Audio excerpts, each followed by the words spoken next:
I resonate with the Indian people. But yeah. So no plans for Valentine's Day, I assume. No, Pahul. I'm getting a COVID test today. Hopefully.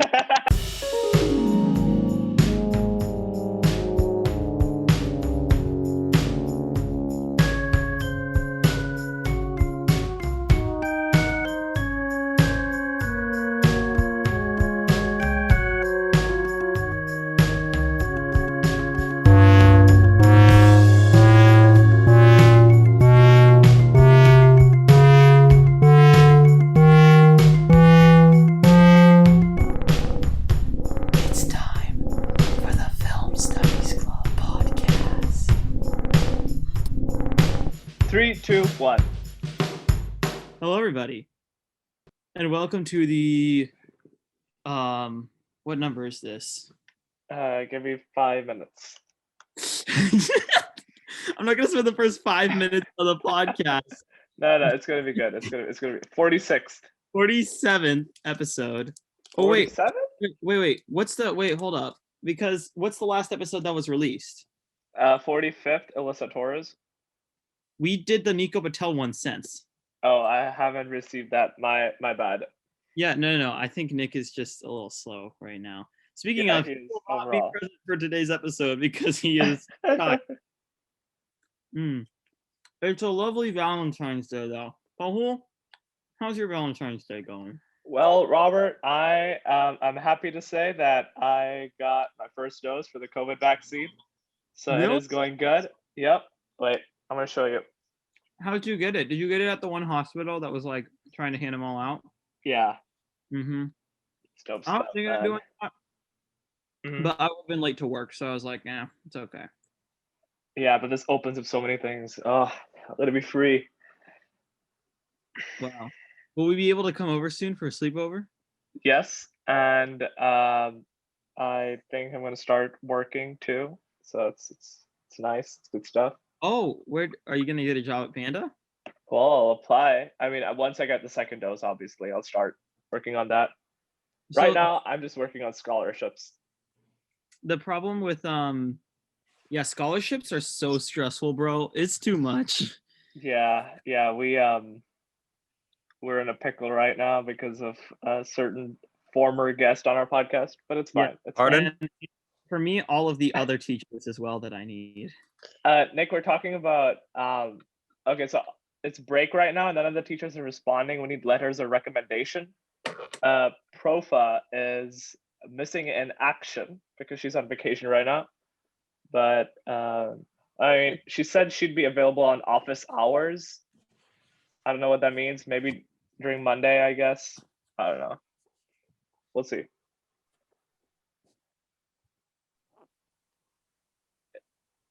Mine just lagged really hard. Am I back? Yeah, you're back now. Okay. I have a question for the tech expert just before we move on. Nick, do you know what is this going to be like an MP4 file or something, the recording? I think so. So I just send it to you through Dropbox or something? Yeah, I've only recorded a Zoom thing once before. Okay, I'll figure it out.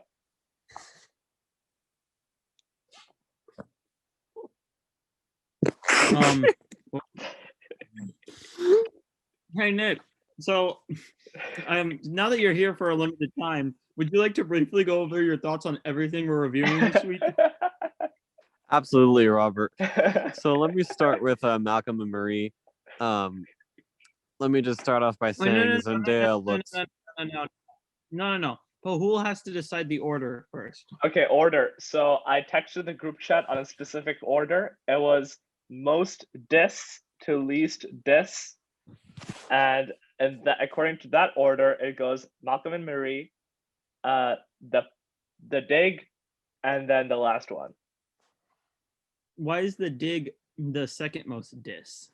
Well, because at minute, I set up a minute too. I think it was 50 minutes and 8 seconds. There's a post office that's called dis post office. and so I set up a diss thing. In Judas and the Black Messiah, there's a lot more insulting, which I assume there's no insulting in equivalent. that movie. There's a lot of I mean, there's some pretty intense. There's a difference pretty between intense- insults and threats to your life. Like if I point a gun at your face, that's not an insult. That's me threatening you. Well, I mean, it depends on how you use the term insult. It's a very vague term, intentionally so. Insult. I personally, my definition, and since I'm the one who comes up with these orders, I believe that insult is something that's verbal. I'm only here for 10 minutes. Yeah. Okay, fine. We'll go Malcolm and Marie first. And then Judas and the Black Messiah. Yeah, sounds good. I'll pull that up on IMDb. Nick, we're waiting on you. Oh shoot. Dead air. Try not to curse, by the way, during the podcast. Malcolm Marie, Zendaya looks pretty different here, I must say. Yeah, she really does. She doesn't look like Zendaya. Yeah, really outstanding performances. I really believed it from both parties. Very great. Wait, can I tell you guys a story really quick? Sorry to interrupt, but this is a really good story. It's not one that can really wait. Go ahead. So, Mr. Tyler, we were in ASD, and he was like, I think we need to stop calling these parties political parties. That makes it sound like there's something fun about them, and really, they're just really stressful. I have an idea. What if we call them internment camps? So it could be like, yeah, I'm part of the Democratic internment camp. Anyway, what's campy about it? I think the idea, like camp, like the camps in the Holocaust. I think that was his reference. Oh, that's really screwed up. Yeah, just a little bit. Anyways, you keep on going, Nick.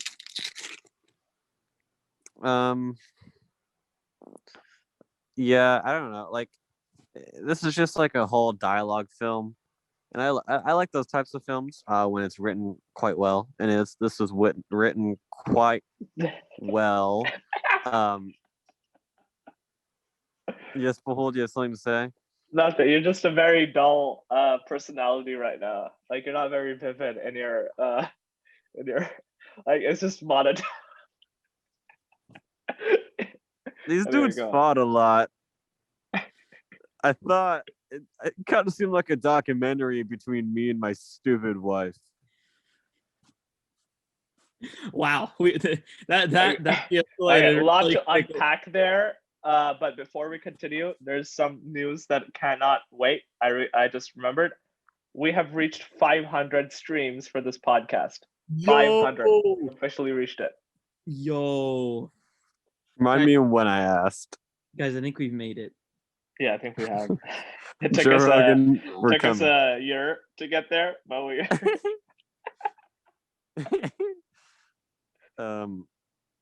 Anyways, The Dig. I'm not entirely sure it was possible for this movie to interest me in any way. The subject matter is just so boring. And the characters are British, I think. What's wrong with that? That really took a lot away from the film. I couldn't help but like have to listen to their stupid accents. Hey, there's a ship in it. And that's my okay. I didn't really pay like a whole bunch of attention to this film, and that isn't my fault. This is a film's fault. I'm not but for some parts that I did pay attention to, dude, the assembling, it's like they just assembled this movie as in like stitched it together in like one go, and they just had like a rough draft, but then that was also the final draft. Like it's so messy the way this film was put together, and the way like the cinematography and like the shots is like are put together. It just doesn't really translate to the screen well, in my opinion. And it's kind of not just the way they cut between characters and scenes of dialogue. It's not good. Pretty boring. Anyways, last movie, it was all right. I mean, for At the least say half the that name I of the s- movie. At least say the name of the movie so we know what Judah you're and the Judas talking about. and the Black Messiah. Yeah. I didn't see half of it. Okay, now for the album. Wait, no, So I this, want to know what you thought of the first half. I didn't really get enough information. Like the movie making and the color correcting specifically, the color grading, whatever. Fun fact: was the majority of people decide what their opinion is on a movie 7 minutes into it. So, Sophia, the dealer's first 7 minutes better be pretty boss. They're kind of the worst part of the script, but I'm making them better. awesome. Well, I don't know. because Looks the pretty first cool. 7 minutes are supposed to be bomb, but at the same time, they're also supposed to introduce the world of like the yeah, film. you can't introduce the world in a very bomb way. It's pretty hard. I thought it was supposed to start with a hook, like in an essay. Okay. So album. I don't really know. It's pretty standard. I mean, it's just all of his hits. I freaking okay. He's such a good artist, though. His song music writing can't really Oh, wait, comment on can we- because he doesn't write Can it. we specify what album we're talking about, please, Nick? Can you please hit the album? Yeah, the highlights by The Weeknd. There we go. I won't say his music is amazing. His music is pretty good, but I'd say his voice is good because I don't think he writes his music, and if he did, it's pretty like it's pretty like formulaic, I think. Yeah, Robert's singing it right now. Okay. Sorry, got a little Yeah, pretty excited. talented guy. And a few songs I noticed he sounded quite similar to Michael Jackson. Yeah. Everyone used to say that in the bus when we went, because The Weeknd used to come on the radio in the bus in 8th grade and in 7th grade, and everyone was like, "Oh my god, he sounds like Michael Jackson." I was like, "Yeah, that's right, he does." True. The game I think is the best one that Wait, Pull can we specify what game we're talking about here? Rowdy City Wrestling, of course. There we go. Probably the best one Pull's ever given, in my opinion. That is not correct. I completely disagree with that, but okay. Okay, probably the most fun that I've ever had using a game that Pull's given. Well, I'm a good guy at finding good games. No, you're not. I thought this was really fun. I'm gonna punish you guys next week. One complaint I might have is that every time, well, technically this is like a wrong thing for my setting, but it shouldn't happen anyways. Every time I got an ad, like the game would turn from sideways on my phone to upright, and then I couldn't do anything, so I had to restart. Like I had to get rid of the game and then restart it, and then That never happened to me. Take a poo. Okay, Robert needs to go take the a poo. host has to poo. Nick, I'll have to keep you on the podcast for a little bit longer until Robert comes back. My apologies. No, I'm the host now. But like there can't be just one person talking. That's not a podcast. I'm the host. Okay, shut up. So Nick, what to talk about? Anything interesting happening? No, other than the fact that I'm sleeping on Valentine's Day. Yeah, so like what's up with that? Why didn't you fix what's wrong with your sleep schedule? Where did it all go wrong? I don't really know. At first I started sleeping until 3 p.m. Then I started sleeping until 7 p.m. And now I'm here about to go to sleep at 10:47 in the morning. I hope you realize that you're like on India time right now. Like the days are opposite in India, so maybe I am Indian. You're so stupid. I resonate with the Indian people. But yeah. So no plans for Valentine's Day, I assume. No, Paul. I'm getting a COVID test today. Hopefully. So I'll be in love with the nurse who gives it to me, even if they're a man. Good. Okay. Good to know. I'll ask them to be my Valentine after they pick my nose for COVID. Oh, you're getting the nose test, huh? Good luck with that. Yeah, I don't want them to stick something up my butt. Oh, they do that? I don't know. What else to talk about, Nick? There has to be something.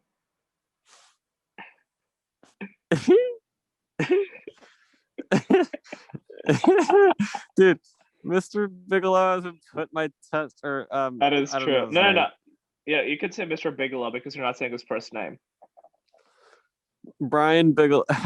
Why is every math teacher's first name Brian? Brian. Wait, isn't Mr. McIntyre's first name I that? I don't know. Could be. Well, he's gonna put it Man. in eventually. Also, It's have you done been the... so long, bro. Well, he's working hard. Or It was a hardly big test. working. It was a big test. I can't really blink very well. What?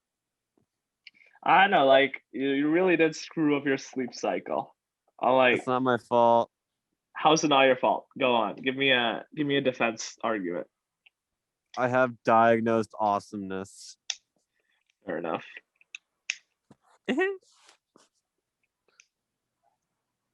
I don't really understand how like people just like have a schedule and then stay I on have that. something to talk about. I've never been so into Nick, schedule in my entire life. recently on Twitter, something big happened with you, huh? Yeah, so I'd like to speak on this very, very profoundly. I won't say too much, but the opposing party, I feel, took a very immature and very like narrow-visioned stance on the subject. Did not care to see the victim in question's opinions because they weren't very strong anyways. Don't get offended for other people. God, you're so annoying. Okay, and well, I will not say anything on that subject. I believe it's a very sensitive subject, but this just proves the fact that Twitter is a hellhole, and you participated in it. Yeah. I don't know why. Like, I'll state by saying this no, argument such as this. No, let me finish my piece. An argument such as this would never have happened in real life. Social media sucks. Twitter especially sucks. Anyway, go ahead, Nick. Yeah, when I first learned, I got like vertigo because whenever someone's mad at me, I get like really intense vertigo. But Kayla, listen, I don't think you're annoying. I don't think you're a bad person. I'm sure you're great. I'm, and I hope you feel the same about me, which you probably don't. But listen, we just have differing. It completed my poo poo. Oh, Nick's giving his Twitter argument like. Listen, we just have differing comedic backgrounds, and I understand the differences. It's just you gotta understand. I know Kayla. I know she wouldn't care. It's okay. We've done it before. In fact, I've done it before, and she's laughed at me. It's okay. Like you don't have to get offended for or like. Kayla cares. What? You meant Willow, right? Because Kayla clearly cares. Oh, did I say Kayla? Yeah, you said Kayla. Listen, Kayla, I don't think Willa cares. I really don't. And if she did care, then I wouldn't have said it. Here's the worst part: is that your tweet wasn't even original. And let's go back to Ian Blank's tweet from a while ago. May I read? Yeah, I was going along with that. I know. No, you copied the tweet. Like, it's just unfortunate what happened. But the worst part is that all of this transpired from a joke that was pretty much copied from Ian Blank, and a very successful joke on the Twitterverse, by the way. Ian Blank's joke was very successful on the Twitterverse. Yours wasn't. Yeah, no, it his really got- wasn't. His got 13 likes and 2 retweets. Yeah, that's insane. Yeah, well, That's I had to actually, like- delete it because what's her face? Alyssa was like, "Yeah, get rid of it." I will read Okay. his tweet off. We have now that Nick Name has it Will Davis. Frick you. Yelled at 2 of our guests, I think we are free to move on from this subject matter. Yeah, okay. I don't know. Twitter sucks. I guess that's my stance on it. Stop taking life so seriously, Kayla and Alyssa. Okay. Gosh. Okay, I had to get that off my chest. I'm sorry. No, this is a podcast for venting, and good for you, Nick. Yeah, I look forward to seeing them in school. Well, now you have been canceled on Twitter. Don Sherney has gotten canceled on Twitter. Those are the It two was not a big cancellation. I didn't do anything wrong. No, both of you got canceled. You got taken down. Who's next? Yeah, you 'cause know? I was That's- apologetic. Oh, Elijah Zelensky got canceled, but he's back.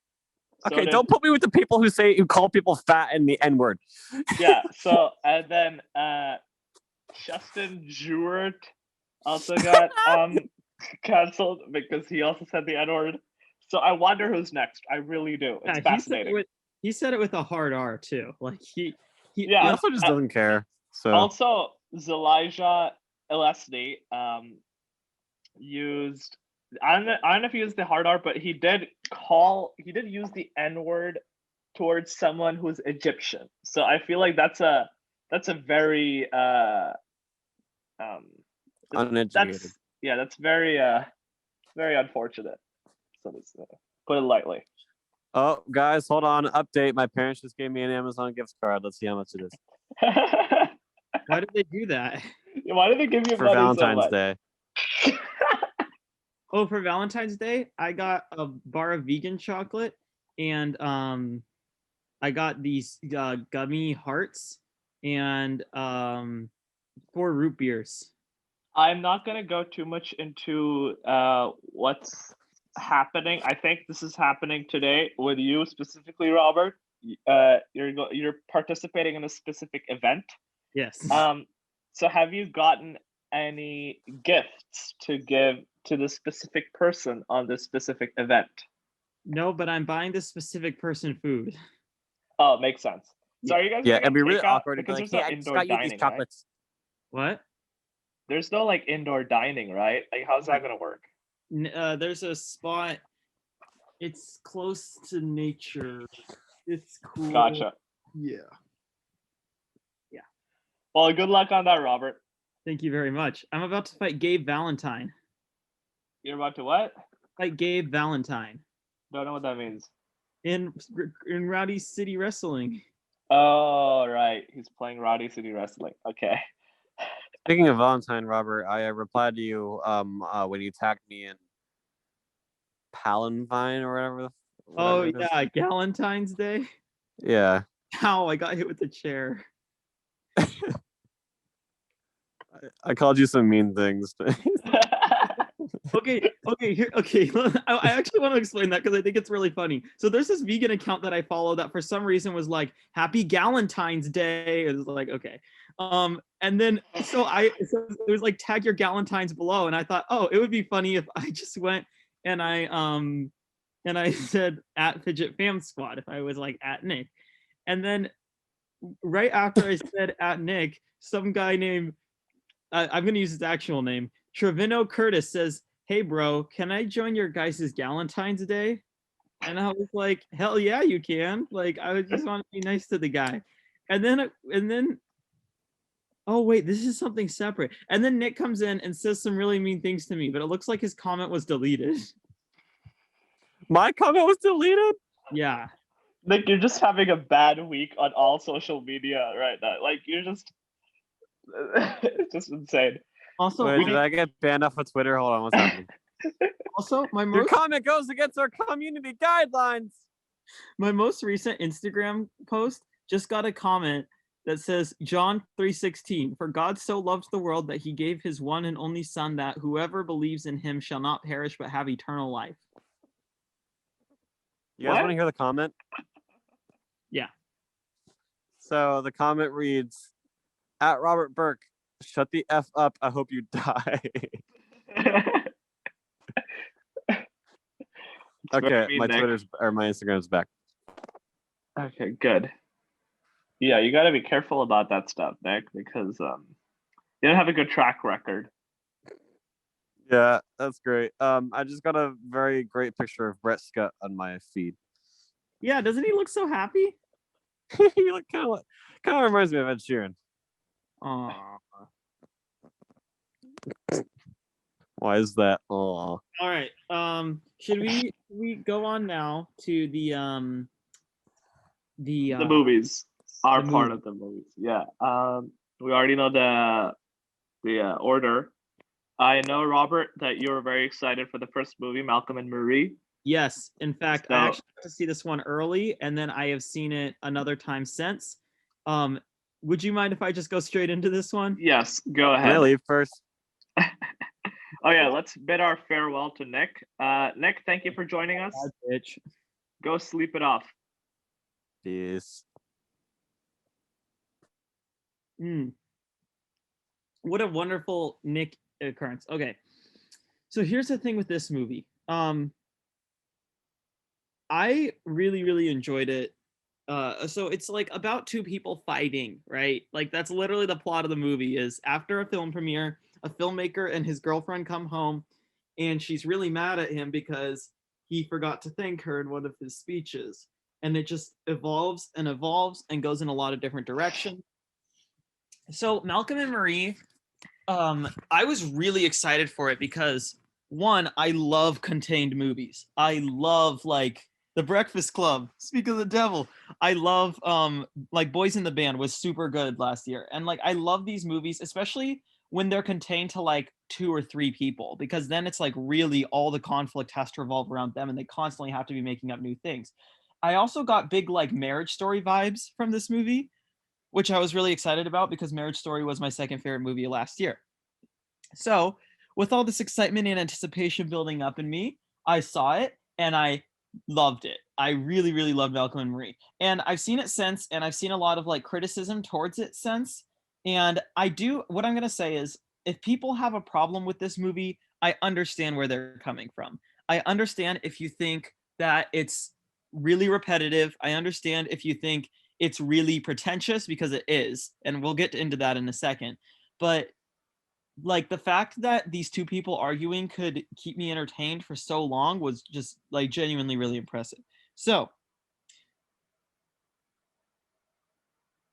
okay, so for my problems with the movie, I'll just go into the problems first.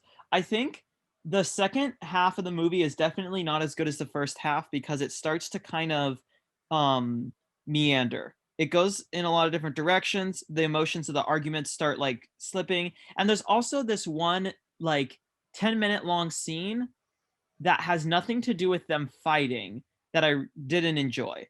And the reason is because this movie is written by a white man, yet the whole scene is about how black directors are being misinterpreted in Hollywood, which is a bit of a problematic thing because a white man has no say in a thing like that.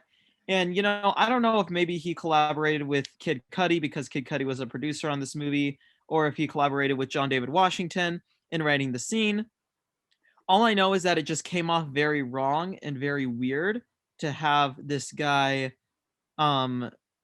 writing as if he understands what it's like to be a black director in Hollywood today. I also think it can be very pretentious when the movie kind of paints Malcolm, who is obviously based on Sam Levinson himself. It's very awkward and weird. What are you doing? I don't know who that guy is. Sam Levinson? That's the director and writer of this movie. Oh, Yeah. wait, the white guy? Yeah. Oh. So he clearly based the character off of him because, I mean, the movie is about a recovering drug addict, and Sam Levinson just did a show called Euphoria that was about a recovering drug addict, and it it makes sense. So the thing with what were we just talking about? Sam Levinson. Right. The thing that was really pretentious about it is that they kind of paint Malcolm like he's this godlike figure, and that anything that he does is that's really rude is justified because he is a artistic genius. And I didn't love that. It definitely feels like this movie was made from the perspective of somebody with a massive superiority complex. Um, and okay, those are all my problems though. What I do enjoy about this movie, oh wait, one last problem that I had. A lot of people are pointing out the fact that the black and white is doesn't do much for the movie, and there's a lot of things like that, like cigarettes and music choices that are cool but don't necessarily add to the movie, which I sort of understand. Now, getting into my positives. This is like a very passionate movie, and you can tell that this movie was made from a place of like nobody else is making a movie right now. We want to make one because this was the first movie to wrap production during the pandemic, um, which is very impressive in and of itself. Excuse me. Excuse. Thank you, Fahul. Yeah. And I think that for a movie that is all dialogue, it really doesn't feel like that. It goes by really quickly, and like both times that I've watched it, I've never found myself ever feeling bored, and I've always felt like the conversation was reinventing itself. Like yes, it is fairly repetitive because they're arguing usually about the same thing, but I found that in their arguments they found different ways to argue about the same thing, and I think that it said a lot about their characters. Obviously, the performances here are outstanding. Honestly, I think Zendaya is my choice for best lead actress this year. I would love to see her end up with an Oscar, especially because it would be so funny if she won an Emmy and an Oscar in the same year. Like that would be crazy, especially for an actress who is 24. I don't know if that's ever been done before. And John David Washington is also really great in the movie. I think his performance here is very different from his performance in Tenet, which I enjoyed. In Tenet, he was just kind of like a lifeless blob, where in this one, he was super like passionate and kind of crazy the entire movie, and I thought that was really funny. Um, and I like the cinematography. Even though I understand the fact that like a lot of the stuff just to make it look like a cool movie was just there to make it look like a cool movie. It doesn't mean that my brain didn't have happy chemicals to it. Like it looked really cool, and I thought it added like a very interesting atmosphere. And I think it's a very the fights in it feel very realistic. And what's interesting is that this movie was written in 6 days, and oftentimes if a movie does that, sometimes the dialogue can feel a little contrived, but I didn't feel like this at all. Like the fights felt very well developed. They felt very realistic, and it's a very passionate movie. It's very memorable too. Like I think that that's something not enough people are pointing out. This is a movie that's going to be remembered in like 20 years, where even some of the great movies from last year that I would probably put above this, I can't say that about. So overall, I really enjoyed Malcolm and Marie, and I am going to give it a Subway. Nice. My turn. Yeah. Okay, so first of all, I want to start off by saying that I didn't know that this is written by a white guy. So now that you point that out, it's kind of weird. It's kind of weird that we're talking. Yeah. Yeah. I get it now. This movie did feel very realistic. I'm not gonna say much, but I've been in a couple of fights that feel like this, where it goes on and on and on, and you find other things, but then it's quiet time, and then you start up again, and everything is quite exhausting. So it's kind of entertaining to see this movie. I don't know, like yeah, I didn't get the black and white personally. Me didn't get it. What else? The dialogue was very entertaining. The black guy was super entertaining to listen to, especially when he was angry. That was kind of fun. His voice was really funny. He Yeah. he was like, people, yeah, oh hell yeah. Yeah. Like I don't know. It was entertaining to like watch him eat mac and cheese. He had like a certain way to do it. Yeah, It was very fun. Yeah, that was really funny. I know, like, but yeah, it's a good job on him. The girl was pretty dope too. She's in Spider-Man. If you didn't know. Zendaya? Yes, obviously I knew that. No, I'm talking to the listeners right now. Oh, okay. Yeah. I've only seen her in Spider-Man, so this is like a completely different role that I've witnessed her in. That was pretty dope. Very, very well done.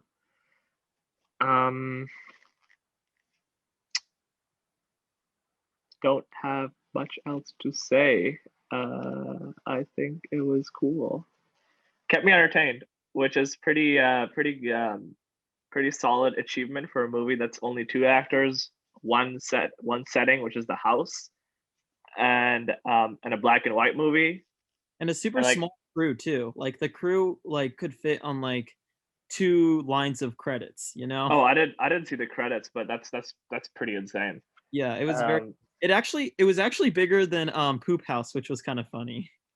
Oh, the crew. Yeah. Well, yeah, Poop House is a small crew, right? Like that would have a small crew. Mhm. But yeah, I mean, solid work for achieving this, keeping me entertained like this. Mhm. Good job, guys. And what's your score? My score, it was a Subway, so I'm gonna give it a spicy Italian. Spicy Italian? Yeah, Really? on the Italian bread with the cheese in it. No mayo. 2 meats. Banana peppers, jalapenos, no olives, tomatoes, toasted, You're getting really specific with this, spinach. huh? Yeah, this is my favorite order. Anyway, that's all I have to say. Boom. Should I pull up trivia? Yeah, if you want. There's actually some pretty interesting trivia associated with this movie. Okay, let's see. One of the first films to be written, directed, and completed during the COVID-19 pandemic in the United States of America. Mhm. That's why you notice how the house had like very big open windows and stuff? Uh-huh. That was because like at the time, the big thing was like, oh, COVID is way less effective in sunlight. So they tried to design have like a bunch of open light. Even though they were shooting it at night, it was for the daytime when they were setting things up. Gotcha. Yeah. But that got debunked, right? So that was kind of useless. Yeah, it was, but at the time it was awesome. The age difference of 12 years between John David Washington and Zendaya caused some controversy. Zendaya refuted the criticism by saying people are not ready to see her as an adult. Wait, say that again? The age difference of 12 years between John David Washington, who is 35 years old, and Zendaya, I think that's 23, caused some controversy. Yeah. I don't really understand that. Like I think like I understand the idea that like their age difference is there, but I don't know. They seemed very like adult in this movie and there wasn't like I don't know. I thought that was a bit dumb, So controversy because like, why? I don't get it. Because of the age difference, it was weird when they were like kissing and stuff. I guess. But Well, they're I both mean, adults and they both and are they're both actors, right? They're not really like kissing each other. They're just like doing it for the camera. But yeah. no, but that's a very slippery argument because you could make that about a minor and a over 18 person doing it too. Never mind. Please do not take that out of context. You know what the context is, people. Um, okay, that's okay. That's all I have to say. All right. So I guess we're going on now to the next movie. Next movie time. What's it called? The Dig, released in 2021. Yeah. Well, you go Archaeo- this one. I'm Well, curious what you have to say about this movie. well, let me put the plot synopsis. All right. An archaeologist embarks on the historically important excavation of Sutton Hoo in 1938. Okay, so I want to go back to Nick's review, specifically one part of it, or like a few parts of it. This topic does not interest me. Archaeology. That's what he said, I think. And I agree with him. Archaeology sounds very boring to me personally, digging up old stuff. But I like a lot of good movies tend to focus on stuff that you wouldn't find interesting like in a normal time, and they kind of like take the beauty out of that this mundane thing and make it kind of interesting. And this movie did that for me. I mean, and even then, the archaeology, it was a very like foundational thing because there was so much different stuff going on.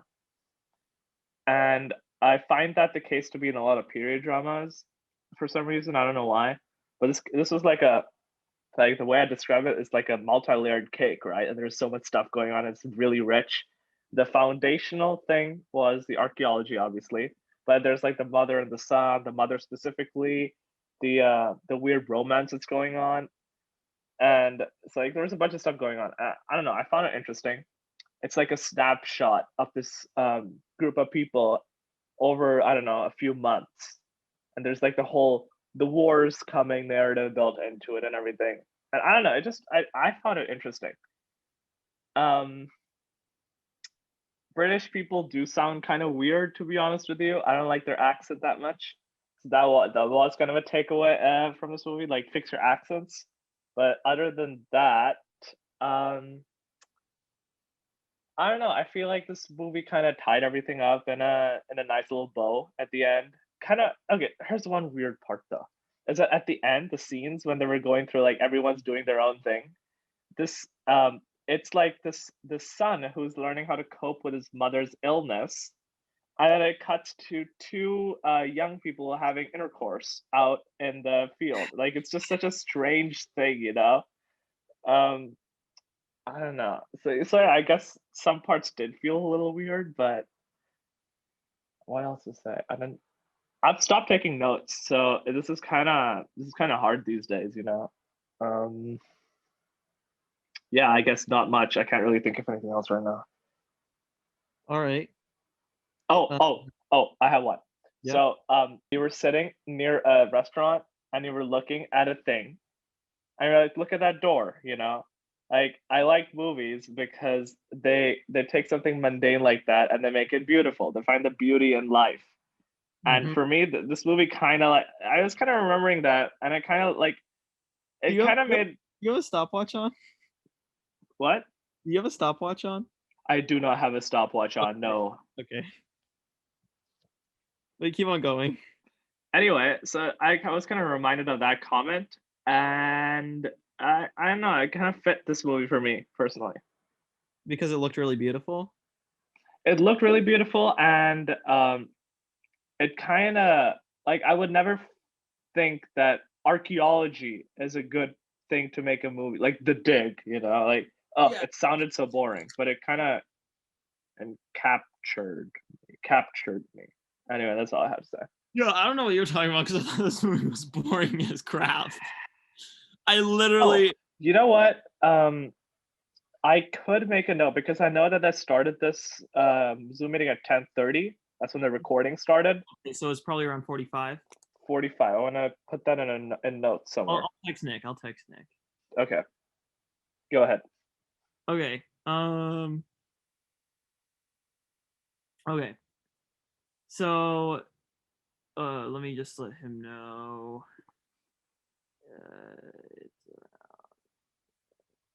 Okay. I'm gonna be completely honest. My attention to this movie was not as good as it should have been because I was doing calculus homework while watching it, and calculus homework is quite a draining experience. But from the bits I was picking up on, like making a movie about archaeology is difficult because archaeology is a boring subject to most. And this movie does literally nothing to make it any less boring than it should be.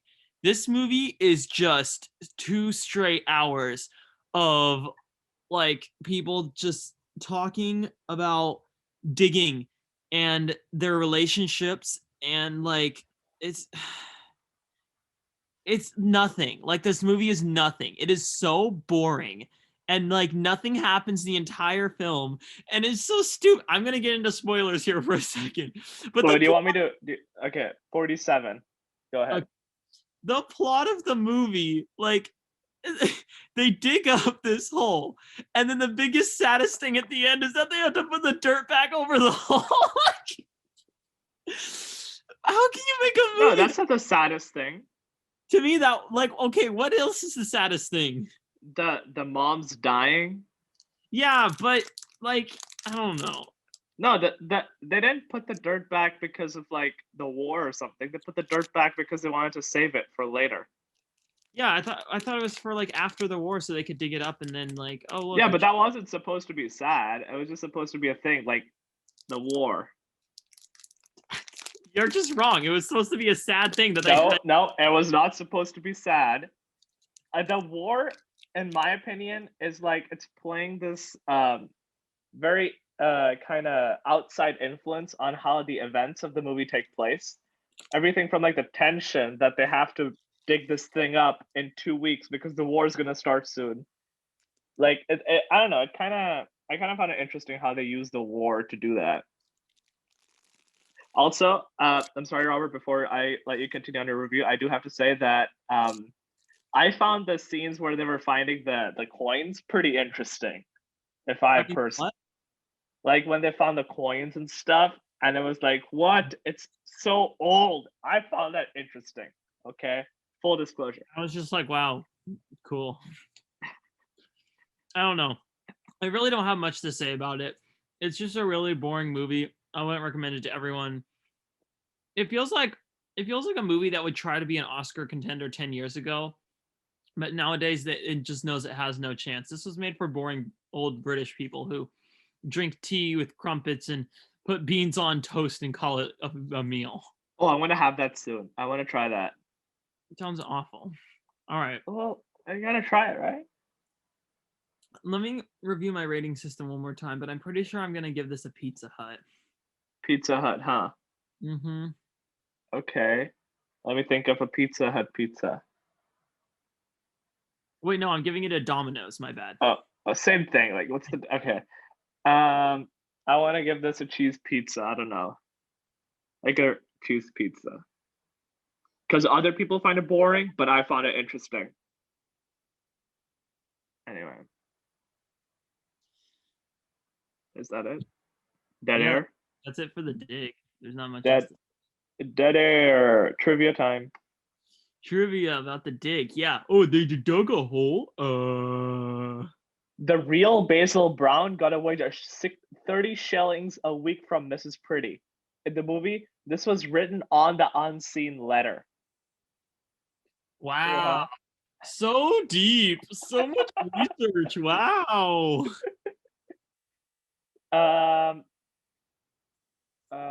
Let me think. Rory Lomax is fictional. The true photographers of the dig site were Mercy Lack and Barbara Wagstaff. What?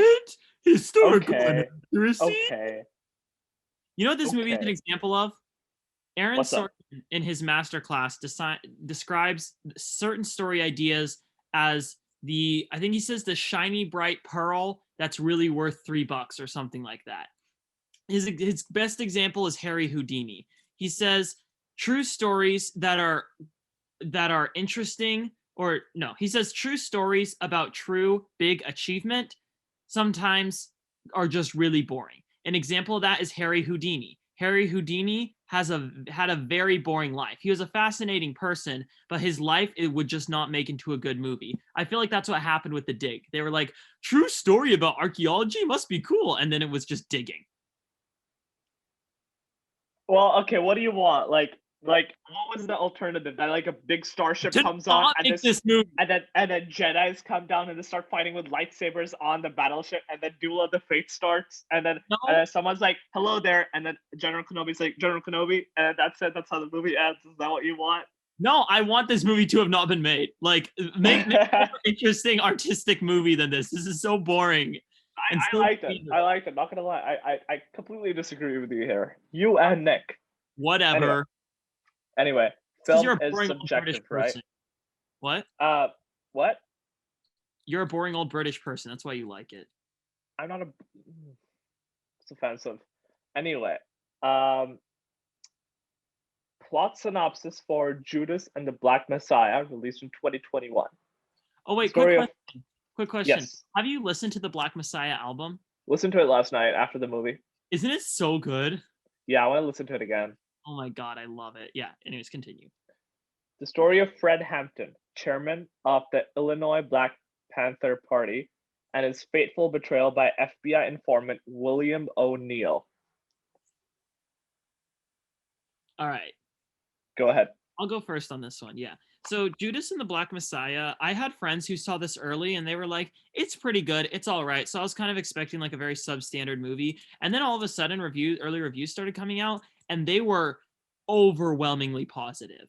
Like this currently has a 4.2 average on Letterboxd and I think a 98% on Rotten Tomatoes. Like people were going Damn. through crazy balls for this movie. Yeah, I can imagine. 98%. That's pretty dope. 97% now. Oh, but like Rotten Tomatoes, like once I learned how their rating system actually works, it's kind of Yeah. less impressive for me. But it's still pretty dope. Yeah, but Malcolm and Marie had a 59%, which is so weird. That's Anyway. weird. So obviously the hype was really big around it. It ended up being a surprise premiere at Sundance, and everybody at Sundance was like, "Holy crap, good movie!" So I was like really looking forward to it. I will say I didn't love Judas and the Black Messiah as much as I wanted to, but there were some things about it that I really, really did like. A good comparison I think for this movie is like think about like a coal-powered like train. When it has steam, it is perfect.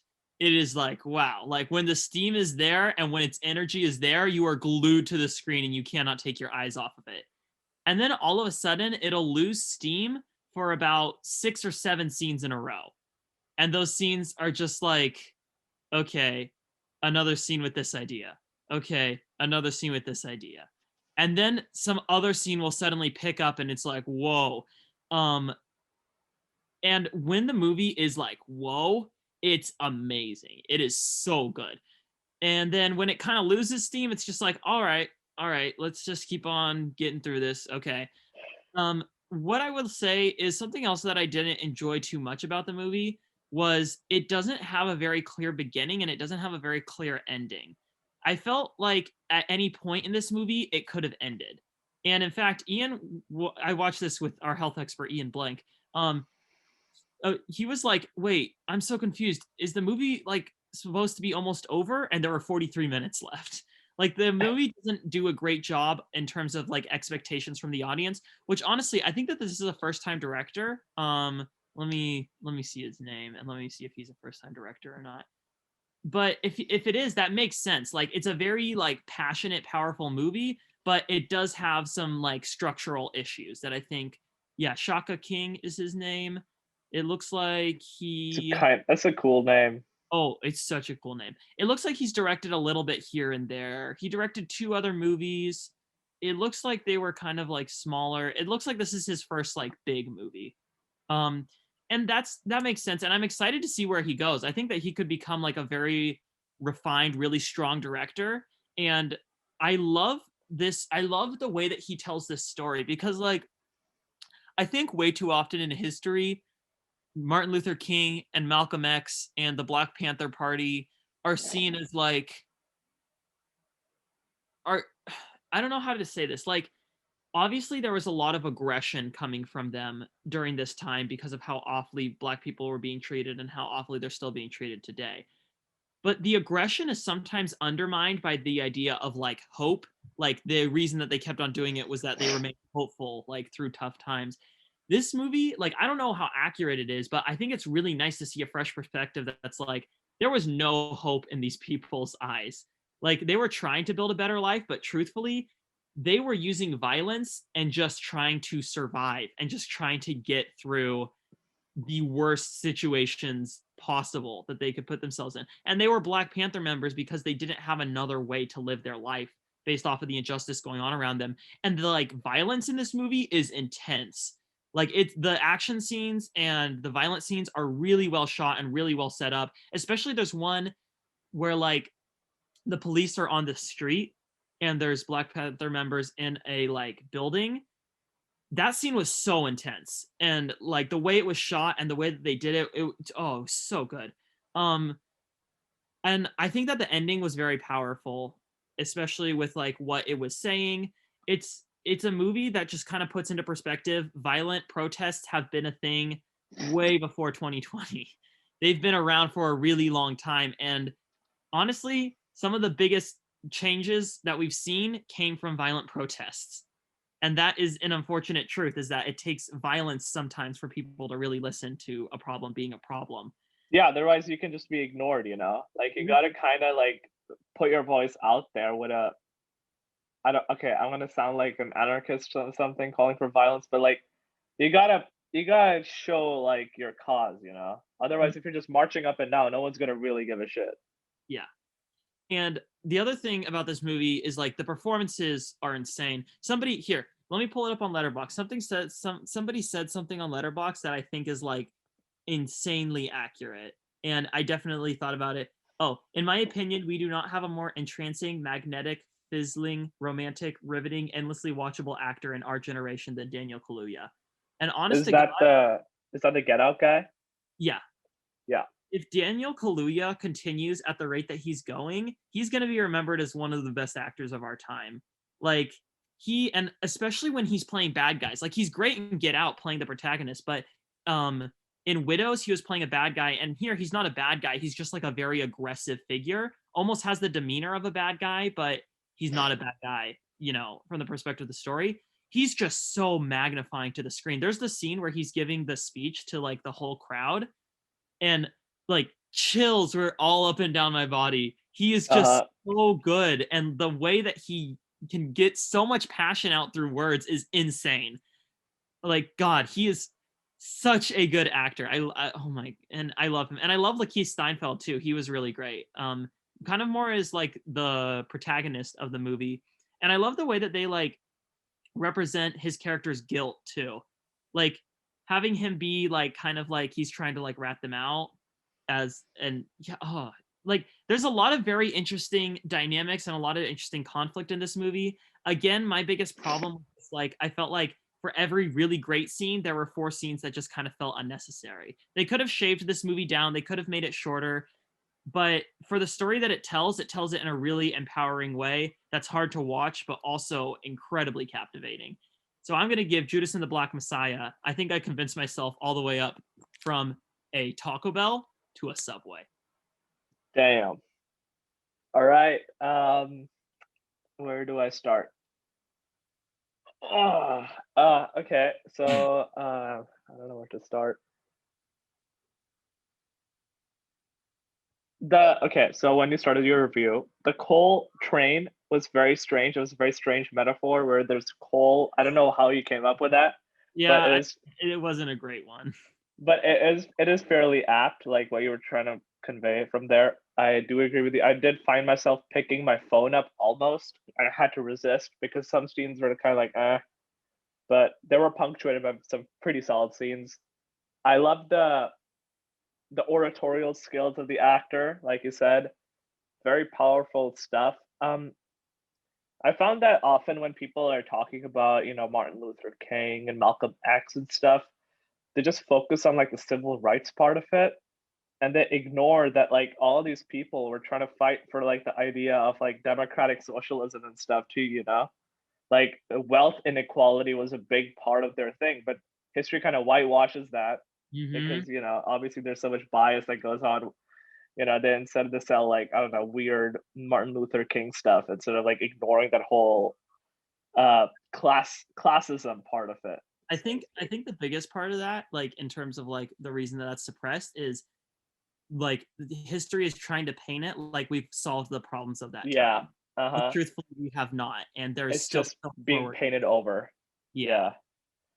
Like then during the 60s there was some legislation that was passed, like there was some progress made, but obviously nothing came close to what these guys were trying to get done. And often you look at these speeches of these guys, and the most cited speeches are just the ones that are focusing on civil rights. Everyone forgets about the classism part, but this movie doesn't. This movie puts all of that, like it melds all that together. And I found that really interesting. It's very important because people need to know the full picture. It's not just about civil rights. There was some other stuff going on too. It's important to know. Yeah. So like I said, scenes were pretty good. Like not pretty, like pretty damn good. The best scene, in my opinion, was like there was this overhead shot where there was just this blueprint kind of the place where everyone was sleeping, and then all of these police guys come in and they're just going bam, bam, bam, bam, bam, and it was just like such a vivid way to show like they just like started firing through the walls. That was just barbaric. Like Yeah. that's just like that's something out of like a movie about World War II, you know? Yeah, Like the Nazis go in and they shoot the floorboards trying to look for the Jewish people hiding and stuff. Like the Inglourious Bastards, I think there was a scene like that in there. I'm not sure. Maybe I'm confusing it with some other movie. that's what I was thinking. Was like the violence in this movie borderline feels like a war movie, Yeah. which is like you don't see that type of aggression and hostility in these kind of movies, which is why I think Judas is like kind of a uniquer film. And like there was a lot of violence that went on that people don't talk about, like important violence that put this stuff into like Martin Luther didn't just get up, say, I have a dream, and then they just passed the bill. You know, there was other stuff that was going on, and people just forget about that. And I don't know, this is a very important movie, I think, in that aspect. Mhm. And okay, yours was the Subway. So I'm gonna give this one a spicy Italian too. All right, all right. Now, should we do album or game first? Do we usually do game first? Yeah, I think we usually no. I think it's kind of switches. We don't really have an order yet. We can do game first. Game came first, like in the podcast chronology. So, yeah, True let's- that. You go first on this one since I went first on Judas. Okay, so one day I opened the App Store, trying to look for a game to send for this week, and I found Game of the Day, Rowdy City Wrestling. So I downloaded it, and this game was in my phone for like a month before I sent it to you guys, and because I have like 12 or 13 games for the next 12 or 13 weeks. And I go through like a whole process where I download a bunch of games. I play a lot of some of them, and then I narrow it down to like the worst games. But this game was just so enjoyable that I had to send it to you guys. I didn't want to punish you again and again and again. Mhm. And so and I really like this game. It was very entertaining. It's simple, it's easy to understand. But they have like a good progression thing. By the end of the story, you're kind of like done in a good way, because at that point the game gets boring, but the story is also over, so you've played everything. Don't really see myself going back. Like, okay, no, that's not correct. I will go back to this game like once every few months, like 3, 4, 5 months, I think, when I get, oh yeah, remember that game? Like kind of like Tiny Towers. Mhm. But yeah, I liked it. It was nice. Yeah, this was the best game that you've ever given us, Paul. Like, I agree with Nick completely and entirely. This game is so freaking fun. It's like, I don't know, there's something so simple about it. I love the art style, which the Tiny Towers comparison is actually very good, because Tiny Towers was super fun for 2 months and then it kind of fell off, but we have very fond memories of it. I think Rowdy City Wrestling is going to be the same way. This, like, I love the animation style. I don't know why, but it just fits so well. It kind of reminds me of like old Street Fighter, I guess. And the mechanics are really easy to learn and super fun to use. And there's like some strategy. My only problem, which maybe this is just a me problem, but I find the game is like really difficult after like your first few fights, because like you can't make that much money. They should have made it so that there was easier ways to make more money. Yeah, you can like, there's a guy in the back and you can like hook up like illegal fights with him and he gives you a bunch of money. Really? Yeah. Okay, I guess I need to go to that guy. Like, I like my problem now is I'm at a place where the only way for me to make money is doing that one random activity, and then I have to spend all the money that I get from that healing myself so I can go Yeah. and fight and then go into my worst health condition state possible. It's like, so like it's a bit infuriating that there isn't like an easier way to train, but beyond that, like it's super fun, and it's one that I'm definitely going to keep on my phone and like keep on playing here and there, because I enjoyed it quite a bit. And honestly, I think this is the highest score I've ever given to a game. I'm going to give it a Starbucks. It's really good. Wow. It's That's fun. very high. Yeah. I want to give it a caramel cold brew. Well, you might need a new rating system soon. You're kind of repeating yourself. Yeah. Anyway. This is a temporary one. Don't worry, guys. Okay. And now on to The Weeknd. Oh, The Weeknd. Okay. Greatest album. Greatest hits album, The Highlights by The Mhm. Weeknd. Dude hasn't even finished his career yet, I'm pretty sure, and he's making highlights. Yeah. Like What's up with greatest that? Yeah, I don't get that. That's really stupid. He does have a lot of hits though. Like a lot of stuff on there. That's that was full on. Like a lot of people. I don't know, but it just felt like it's not really an album. It's a playlist.